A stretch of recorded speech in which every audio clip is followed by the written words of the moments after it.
শহরের কোলাহল থেকে বেশ কিছু দূরে একটা পুরনো জমিদার বাড়ি ছিল। সীতানিবাস। বহু বছর আগে জমিদার মাধব চৌধুরীর একমাত্র কন্যা রজনী সেখানে থাকতেন। সে ছিল নরম স্বভাবের, শান্ত মেয়ে, তবে তার একটা অদ্ভুত শখ ছিল রজনীগন্ধা ফুল। ঘরের কোণে কোণে, জানালার ধারে, এমনকি নিজের বিছানার পাশেও সে রজনীগন্ধা রাখত। কিন্তু একদিন হঠাৎ করেই রজনীর মৃত্যু হয়। কেউ বলে সে আত্মহত্যা করেছিল, আবার কেউ বলে তাকে শ্বাসরোধ করে মেরে ফেলা হয়েছিল। মৃত্যুর সময়ও তার বুকে একগুচ্ছ রজনীগন্ধা ছিল। এরপর থেকে বাড়িটা ফাঁকা হয়ে যায়। কেউ ওখানে থাকত না।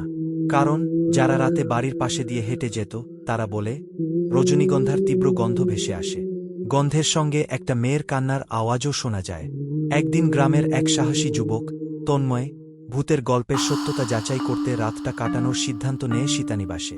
সন্ধ্যা হতেই সে পৌঁছে যায়, সঙ্গে একটা টর্চ আর কিছু খাবার। রাত গভীর হতেই বাড়ি ভরে যায় রজনীগন্ধার মিষ্টি কিন্তু ভারী গন্ধে। ঘরের কোণ থেকে ভেসে আসে হালকা পায়ের শব্দ। তন্ময় টর্চ ফেলতেই দেখে একটা সাদা শাড়ি পরা মেয়ে দাঁড়িয়ে, চোখে জল, হাতে একগুচ্ছ রজনীগন্ধা। সে আস্তে বলে, আমার ফুলগুলো কেউ ছুঁয়ে না। যেই ছুঁয়েছে সেই আর বাঁচেনি। তন্ময় ভয় পেয়ে পালাতে গিয়েও থমকে যায়। সে ধীরে ধীরে বলে, আমি তোমার ফুলে হাত দিইনি। আমি শুধু জানতে চেয়েছিলাম তুমি ঠিক আছো কিনা। মেয়েটির চোখে তখন এক বিন্দু শান্তি। সে আস্তে হাসে, তারপর ধীরে ধীরে মিলিয়ে যায়। সকাল হলে তন্ময় দেখে ঘরের একপাশে রজনীগন্ধার গুচ্ছ, আর তার পাশে একটা ছোট্ট চিরকুট।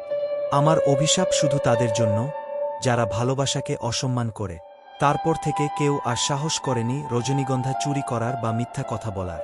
সীতানিবাস এখনো ফাঁকা, কিন্তু প্রতি পূর্ণিমা রাতে সেখানে এক পবিত্র গন্ধ ছড়িয়ে পড়ে রজনীগন্ধার।